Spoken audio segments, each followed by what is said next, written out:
எல்லோருக்கும் வணக்கம். நான் உங்கள் கோவிந்த். நம்ம இந்திய பங்குச்சந்தையில் மியூச்சுவல் ஃபண்டில் எஸ்ஐபி பண்ணுறவங்களோட எண்ணிக்கை குறைஞ்சிருக்கு, இல்லைனா எஸ்ஐபியை ஸ்டாப் பண்ணியிருக்காங்க.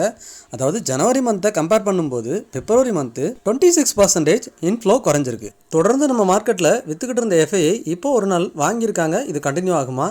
அதுக்கப்புறம் எல்ஐசிக்கிட்ட இருந்து ஒரு முக்கியமான அப்டேட் வந்திருக்கு. இதெல்லாம் இந்த வீடியோவில் பார்க்க போகிறோம். ஃபஸ்ட்டு எல்ஐசியோட அப்டேட்டை பார்த்தலாம். எல்ஐசி சிஇஓ என்ன சொல்லியிருக்காருன்னா, மார்ச் 31 இந்தியாவில் இருக்கக்கூடிய ஒரு ஹெல்த் இன்சூரன்ஸ் நிறுவனத்தில் 51% ஸ்டேக்கை நாங்கள் வாங்க போகிறோம் அப்படின்னு பேசியிருக்காரு. ஸோ இதை எப்படி புரிஞ்சுக்கலாம்னா, ஃப்யூச்சரில் ஹெல்த் செக்டார் நல்லா பர்ஃபார்ம் பண்ண போகுது, க்ரோத் இருக்க போகுதுங்கிறத நம்ம புரிஞ்சுக்கலாம். அடுத்து பார்த்தீங்கன்னா, மியூச்சுவல் ஃபண்டில் நம்மளோட ரீட்டைல் பீப்புளெலாம் எஸ்ஐபியை ஸ்டாப் பண்ணியிருக்காங்க அப்படிங்கிற மாதிரி நியூஸ் வந்திருக்கு. பிப்ரவரி மந்தோட இன்ஃப்ளோ பார்த்தீங்கன்னா ஜனவரியை கம்பேர் பண்ணும்போது 26% குறைஞ்சிருக்கு அப்படிங்கிற மாதிரி இண்டிகேட் பண்ணியிருக்காங்க. அதுவும் இல்லாமல் ஜனவரியில் பார்த்தீங்கன்னா 39,687 கோடி இன்ஃப்ளோ வந்திருக்கு. அதுவே பிப்ரவரி மந்த்து 29,303 கோடி தான் இன்ஃப்ளோ வந்திருக்கு. அது மட்டும் இல்லாமல் டெப்ட் ஃபண்டில் அவுட்ஃப்ளோ அதிகமாக நடந்திருக்கு. 6,525 கோடி அவுட்ஃப்ளோ நடந்திருக்கு டெட் ஃபண்டில். அதுபோல் ரீசெண்ட் டேஸில் இன்ஃப்ளோ நடந்தது எதில் அதிகமாக நடந்திருக்குன்னு பார்த்தீங்கன்னா, அதாவது செக்டோரல் ஃபண்டில் அதிகமான இன்ஃப்ளோ நடந்திருக்கு. Sectoral means IT, pharma, auto, அது மாதிரி தனிப்பட்ட செக்டோரல் இண்டெக்ஸ் ஃபண்டில் அதிகமான இன்வெஸ்ட்மெண்ட் வந்திருக்கு. அதே டைமில் ஃப்ளெக்ஸி ஃபண்ட்லேயும் இன்ஃப்ளோ அதிகமாக இருக்குது. ஸோ இதிலேருந்து என்ன புரிஞ்சுக்கலாம்னா, டெப்ட் ஃபண்ட்லேருந்து அவங்களோட ஃபண்டை மூவ் பண்ணி flexi gap and sectoral index ஃபண்டில் மூவ் பண்ணிக்கிட்டு இருக்காங்கன்னு புரிஞ்சுக்கலாம். இதிலேருந்து என்ன புரிஞ்சுக்கலாம்னா, ஸோ பெரிய பெரிய இன்ஸ்டியூஷன்லாம் செக்டார் வைஸாக அவங்களோட ஃபண்டை அலோகேட் பண்ணிகிட்டு இருக்காங்க. நெக்ஸ்ட் க்ரோத் இருக்கிற இடத்துக்கு அவங்க ஃபண்டை மூவ் பண்ணுறாங்கங்கிறத இதிலிருந்து புரிஞ்சுக்கலாம்.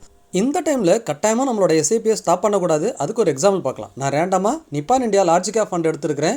அதே போல் மிட் கேப்பில் ஹெச்டிஎஃப்சி மிட் கேப் ஃபண்ட் எடுத்திருக்கேன். அதே போல் ஸ்மால் கேப்பில் எஸ்பிஐ ஸ்மால் கேப் ஃபண்ட் எடுத்திருக்கேன். ஜஸ்ட் நான் ரேண்டமாக உங்களுக்கு ஒரு எக்ஸாம்பிள் காட்டுறதுக்காக எடுத்திருக்கேன். இந்த ஃபண்ட் எதையும் நான் ரெக்கமெண்ட் பண்ணலை.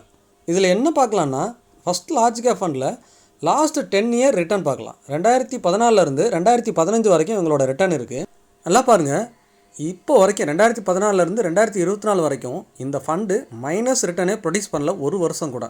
அட்லீஸ்ட் நியூட்ரலாவது இருந்திருக்காங்களே ஒழிய மைனஸில் ப்ரொடியூஸ் பண்ணவே இல்லை. இப்போ 2025 ஒரு 6% மைனஸ் காட்டிக்கிட்டு இருக்குது. அப்போது இது எந்த வருஷமே ஃபால் ஆகலையா அப்படின்னா, கட்டாயமாக எல்லா வருஷத்துலையும் ஃபால் ஆகிருக்கும், கரெக்ஷன் நடந்திருக்கும். ஆனால் இயர் எண்டில் அதை ரெக்கவரி ஆகிருக்குங்கிறதா இங்கே புரிஞ்சுக்கலாம். ஒரு எக்ஸாம்பிள் பார்க்கலாம். நம்ம 2020 எல்லாத்துக்குமே தெரியும், கோவிடில் மார்க்கெட் கிராஷ் ஆனிச்சு. ஸோ அந்த இயர் கூட பாருங்கள் +4% ரிட்டர்ன் கொடுத்துருக்குறாங்க. ஆனால் இங்கே என்ன நடந்திருக்கு, ஃபஸ்ட் குவார்ட்டரில் 32% ஃபால் ஆகிருக்கு இந்த ஃபண்டோட வேல்யூ. ஆனால் அதுக்கப்புறம் பாருங்கள், எவ்வளோ மைனஸ் ஆனிச்சோ அந்த மைனஸ் ஃபுல்லாக ரெக்கவரி பண்ணி +4% அந்த இயரை முடிச்சிருக்கிறாங்க. Second quarter, third quarter, fourth quarter எல்லாத்துலேயுமே ரெக்கவரி பண்ணிவிட்டு இயர் ரெண்டு முடிக்கும்போது அந்த ஃபண்டோட வேல்யூ +4% போயிடுச்சு. ஸோ அந்த இயரும் பார்த்திங்கன்னா எதுவும் பண்ணாமல், அதாவது அந்த இன்வெஸ்டர் பேனிக் ஆகாமல் அந்த இடத்துல ஐடியலாக இருந்திருந்தாலே ப்ளஸில் தான் இருக்கும். ஸோ அதுக்கப்புறம் எக்ஸாம்பிள் பார்க்கலாம். 2018 பாருங்கள், சேம் இப்போ ஒரு ஃபஸ்ட் குவார்ட்டரில் ஒரு 6% மைனஸ் ஆகிருக்கு. ஆனால் அதுக்கு அடுத்தடுத்த குவார்ட்டரில் பாருங்கள் 1%, 2%, 3%ன்னு அந்த 6%யும் நியூட்ரல் பண்ணி 0வாக முடிச்சிருக்காங்க. அட்லீஸ்ட் நம்ம ப்ளஸ் பண்ணலாலும் நியூட்ரலாக முடிச்சிருக்காங்க அந்த இயரை. ஸோ இந்த ஃபண்டில் இது வரைக்கும் மைனஸே கொடுக்கல. இப்போ பாருங்கள், இன்னும் இந்த ஃபஸ்ட் குவார்ட்டரே முடியலை, ஆனால் -6% இருக்குது. இன்னும் மார்க்கெட் ஃபால் ஆனாலும் இயர் எண்டில் நியூட்ரலாக வந்தால் கூட நமக்கு மைனஸுங்கிறது இந்த ஃபண்டில் வரத்துக்கு வாய்ப்பு ரொம்ப கம்மியாக தெரியுது. அடுத்து நம்ம மிட் கேப் ஃபண்ட் எடுத்துக்கலாம். மிட் கேப்பில் பார்த்தீங்கன்னா அதே 10 வருஷம் தான் இங்கேயும் எடுத்திருக்கேன், 2014 2025 வரைக்கும். ஸோ இவங்களும் பார்த்தீங்கன்னா இடையில 2 வருஷம் மைனஸ்லேயே ப்ரொடியூஸ் பண்ணியிருக்காங்க. அதாவது 2018 இந்த 2019 இந்த 2 வருஷமே இந்த ஃபண்டு வந்துட்டு மைனஸில் ரிட்டர்ன் கொடுத்துருக்கு. அதுக்கப்புறம் பாருங்கள், அந்த மைனஸில் 2 வருஷம் கொடுத்துருந்தாலும் அதற்கப்புறம் வந்து 4 வருஷமும் அவுட் பர்ஃபார்ம் பண்ணியிருக்காங்க. 20%, 36%, 42%, 28%ன்னு அவுட் பர்ஃபார்மில் ரிட்டர்ன் கொடுத்துருக்காங்க. ஸோ எப்போல்லாம் மார்க்கெட் கரெக்டாக இருக்கோ அந்த டைமில் நீங்கள் இன்வெஸ்ட் பண்ணியிருந்தால் மட்டும்தான் ஃபியூச்சரில் நல்லா ரிட்டர்ன் பார்த்துக்க முடியும். 2020 பாருங்கள், இந்த ஃபண்டும் ஃபஸ்ட் குவார்ட்டரில் 27% கிட்ட மைனஸில் கொடுத்துருக்குறாங்க ரிட்டர்னு. அதுவே அந்த இயர் முடியும் போது அடுத்தடுத்த குவார்ட்டரில் நல்ல ரிட்டர்ன் கொடுத்து 20% ப்ளஸ்லேயே கொடுத்துருக்குறாங்க. ஸோ ஃபஸ்ட் குவார்ட்டரில் 20% மைனஸில் கொடுத்துமே அந்த இயரே திரும்ப 20% ப்ளஸ்க்கே கொண்டு வந்துட்டாங்க. ஸோ அந்தளவுக்கு மார்க்கெட் ரெக்கவரி ஆகிருக்கு 2020. ஸோ எப்படி பார்த்தாலும் மிட் கேப் ஃபண்டு இடையில ஒரு 2 வருஷம் கூட பர்ஃபார்ம் பண்ணாமல் இருந்திருக்கு. ஆனால் அதுக்கப்புறம் வரக்கூடிய வருடங்களில் அவுட் பர்ஃபார்ம் பண்ணியிருக்குங்கிறத இங்கே பார்க்க முடியுது. தென் அடுத்து நம்ம ஸ்மால் கேப் ஃபண்டை பார்த்துடலாம். ஸ்மால் கேப் ஃபண்ட்லேயும் சேம் 2014 2025 வரைக்கும். இவங்க பார்த்தீங்கன்னா 2018 ஒரு வருஷம் மட்டும் மைனஸில் ரிட்டர்ன் கொடுத்துருக்காங்க. ஸோ 2019 0 ரிட்டர்ன்ஸ் ப்ரொடியூஸ் பண்ணியிருக்காங்க. ஏறக்குறைய இவங்களுமே 2 வருஷம் மைனஸ்ன்னு சொல்ல முடியாது, பட் அந்த வருஷம் நியூட்ரலாக முடிச்சிருக்காங்க. இவங்களுமே பார்த்தீங்கன்னா எந்த இயருமே இது வரைக்கும் மைனஸில் க்ளோஸ் பண்ணலை. இந்த 10 வருஷத்தில் 2 வருஷம் மட்டும்தான் பர்ஃபார்ம் இல்லாமல் நியூட்ரலாகவும் ஒரு வருஷம் மைனஸாகவும் இருக்குது. சேம் 2020 பாருங்கள் 23% ஃபஸ்ட் குவார்ட்டரில் ஃபால் ஆகிருக்கு. ஆனால் அதுக்கப்புறம் வர குவார்ட்டர்ஸ்லாம் 20%, 19%, 21%ன்னு அவுட் பர்ஃபார்மன்ஸ் பண்ணி அந்த இயரையே திரும்பவும் 33% ப்ளஸில் முடிச்சிருக்கிறாங்க. ஸோ இதுலேருந்து என்ன தெரியுதுன்னா, இந்த அளவுக்கு ஒரே குவார்ட்டரில் 20%லாம் ஃபால் ஆனிச்சுன்னா மார்க்கெட் அந்தளவுக்கு ஸ்பீடாக ரெக்கவரி ஆகுதுங்கிறத நம்ம இந்த 10 வருஷத்தில் பார்த்தா புரிஞ்சுக்க முடியும்.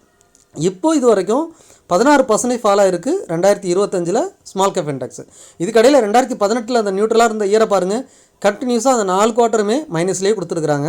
இதில் வந்து என்ன புரிஞ்சுக்கலான்னா, மார்க்கெட் 1 இயர் கூட டவுன் ட்ரெண்ட்லேயோ ஆர் நியூட்ரலாகவோ இருக்கிறதுக்கு வாய்ப்பு இருக்குது. ஆனால் அதுக்கப்புறம் வரக்கூடிய வருடங்களில் அதுக்கு எல்லாமே சேர்த்து வச்சு ரிட்டர்ன் கொடுத்துருங்கிறத இங்கே நம்மளால் பார்க்க முடியுது. ஆனால் மார்க்கெட் கரெக்ஷன் ஆகிட்டு இருக்கப்போ நீங்கள் எஸ்ஐபியை கண்டினியூ பண்ணால் தான் உங்களுக்கு அதிகமான யூனிட் அலர்ட் ஆகிறதுக்கு சான்சஸ் இருக்குது. ஃபியூச்சரில் ரிட்டர்ன்ஸும் அதிகமாக கிடைக்கிறதுக்கு வாய்ப்பு இருக்குது. அடுத்தது எஃப்ஐ பார்த்தீங்கன்னா நேற்று ரொம்ப நாளைக்கு அப்புறம் பை பண்ணியிருக்காங்க. இந்த பையிங் கண்டினியூ ஆகுமா அப்படின்னு நம்ம வெயிட் பண்ணி தான் பார்க்கணும். இன்றைக்கி டேட்டா இது வரைக்கும் வரல. நீங்கள் மார்க்கெட் கரெக்ஷனில் இருக்கிறப்போ உங்களோட ஃபினான்ஷியல் அட்வைசரை டிஸ்கஸ் பண்ணிட்டு நல்ல பங்குகளை சூஸ் பண்ணி இன்வெஸ்ட் பண்ண ட்ரை பண்ணுங்கள்.